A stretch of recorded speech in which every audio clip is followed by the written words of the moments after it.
जैसा आप बनना चाहते हैं वैसा नहीं बन पा रहे हैं, तो जानिए उसका असली कारण। गौतम बुद्ध की कहानी से नमस्कार दोस्तों, आप सभी का हमारे चैनल बी ऑलवेज इंस्पायर पर स्वागत है। दोस्तों, क्या आप जैसा बनना चाहते हैं वैसा नहीं बन पा रहे हैं, या जो आप चाहते हैं अगर वह नहीं हो रहा है, तो आज की यह कहानी आपके लिए ही है। दोस्तों, इस कहानी को ध्यान से अंत तक जरूर सुनना।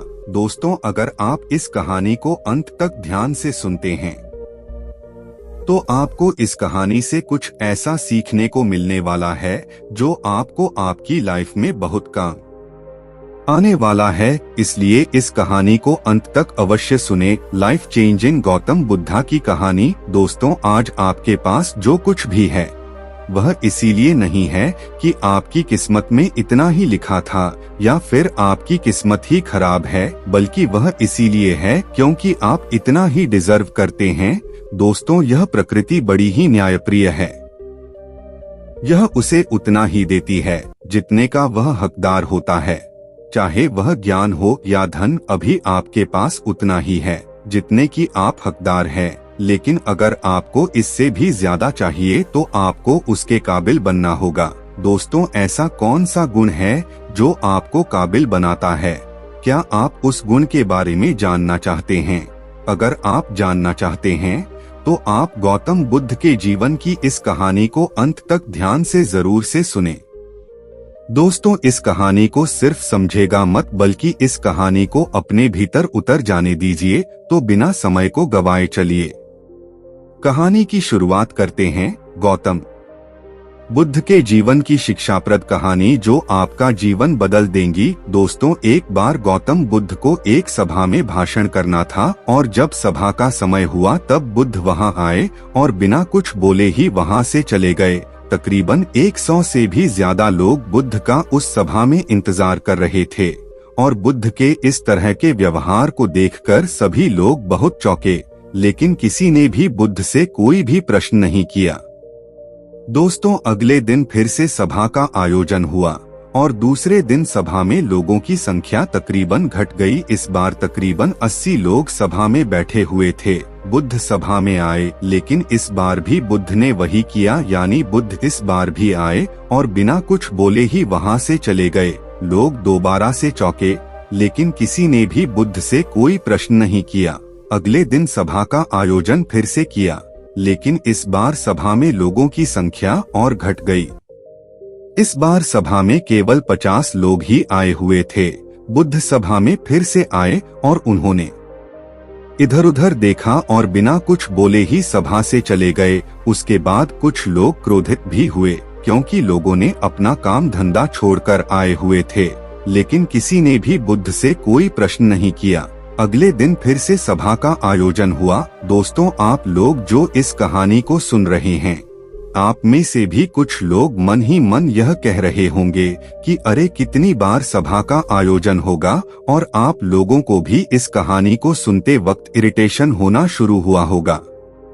और जिन जिन लोगों को भी अभी इरिटेशन होनी शुरू हो गई है, उन लोगों को तो यह कहानी बड़े ध्यान से पढ़कर समझना चाहिए, क्योंकि यह कहानी आपके लिए ही है।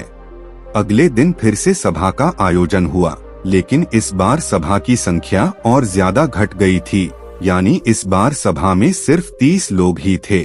फिर उसके बाद बुद्ध सभा में आए, मुस्कुराए और फिर से बुद्ध ने वही किया, यानी बिना कुछ बोले ही वहां से चले गए। इस बार भी लोग बहुत क्रोधित हुए और इस बार लोगों ने पीछे से कुछ कहा भी और बड़बड़ाए भी, लेकिन बुद्ध ने उनके किसी भी प्रश्न का उत्तर नहीं दिया।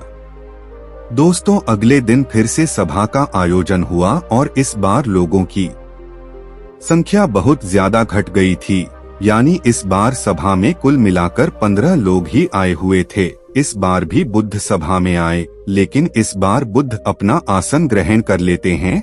फिर बुद्ध बोले और बुद्ध ने उन 15 लोगों को उपदेश दिया और वे 15 लोग ही बुद्ध के भिक्षु बन गए और आगे चलकर उन 15 लोगों ने ही बुद्ध के ज्ञान को अलग अलग दिशाओं में फैला दिया। फिर एक दिन बुद्ध से किसी ने पूछा कि बुद्ध, आप कई दिनों तक बिना बोले ही सभा से क्यों चले जाते थे? फिर बुद्ध कहते हैं कि मैं उन लोगों को खोज रहा था जो लायक थे यानी कि पहले दिन 100 से भी ज्यादा लोग आए हुए थे। उसमें से ज्यादातर लोग सिर्फ आए हुए थे, उन्हें मेरे उपदेश से कोई भी मतलब नहीं था, वे बस आ गए थे। और उसमें से ज्यादातर लोग सिर्फ देखने और सुनने आए हुए थे कि सभा में क्या होता है। वे मेरे काम के लोग नहीं थे, क्योंकि वे लोग मेरे ज्ञान को औरों तक नहीं पहुंचा सकते थे। मुझे तो उन लोगों की खोज थी जो मेरे ज्ञान को जन जन तक पहुंचा सके। कई दिनों तक सभा से बिना बोले ही मैं इसीलिए चला गया, क्योंकि मैं यह देखना चाहता था कि वे कौन लोग हैं जिनके भीतर वास्तव में प्यास है। जिन लोगों के भीतर में वास्तव में प्यास थी, वे लोग अंत तक जरूर रुके। और जो लोग बस ऐसे ही आ गए थे, वे लोग पहले या दूसरे दिन ही चले गए। जिनके भीतर धैर्य था, उन्हें मुक्ति का मार्ग भी मिला। और जो लोग जल्दबाजी में थे, वे लोग अब घर में बैठे हुए हैं। सवाल यह नहीं है कि मैं तुम्हें क्या दे सकता हूँ, बल्कि सवाल यह है कि तुम क्या ले सकते हो।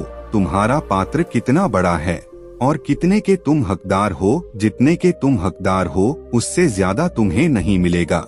फिर वह व्यक्ति बुद्ध से पूछता है कि बुद्ध लायक कैसे बने। फिर बुद्ध कहते हैं कि धैर्य के द्वारा।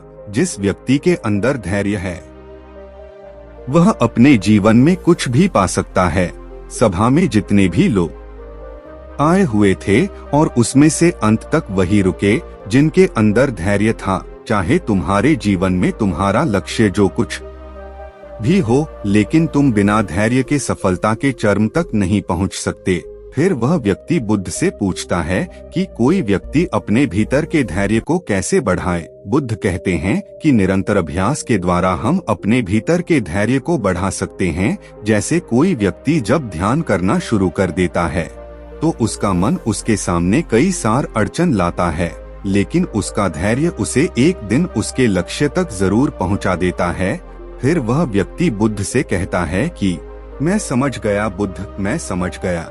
यानी मुझे धैर्य के साथ निरंतर अभ्यास करने की आवश्यकता है। दोस्तों, अब आपको समझ आ गया कि आपके पास वह क्यों नहीं है जो आप पाना चाहते हैं, क्योंकि आप उसके लायक नहीं हैं। आप लायक तभी बनेंगे जब आप अपने भीतर धैर्य को बढ़ाएंगे। और धैर्य कैसे बढ़ेगा? धैर्य बढ़ेगा निरंतर अभ्यास के द्वारा। और अभ्यास कौन करेगा? अभ्यास करेंगे आप, तो फिर करते क्यों नहीं? दोस्तों, खुद से ईमानदारी के साथ एक प्रश्न जरूर पूछिए कि जो आप भविष्य में बनना चाहते हैं, उसके लिए क्या आप धैर्य के साथ कर्म कर रहे हैं?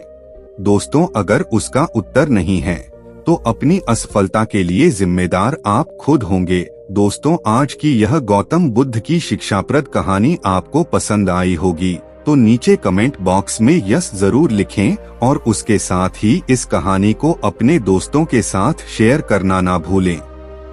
अगर आपको हमारी वीडियोस अच्छी लगती है, तो प्लीज हमारी चैनल को सब्सक्राइब करें और हमारी वीडियोस पर लाइक कमेंट करें और हमारी वीडियोस को शेयर जरूर से करें। तो मिलते हैं अगली वीडियो में, तब तक के लिए अपना ख्याल रखना। धन्यवाद।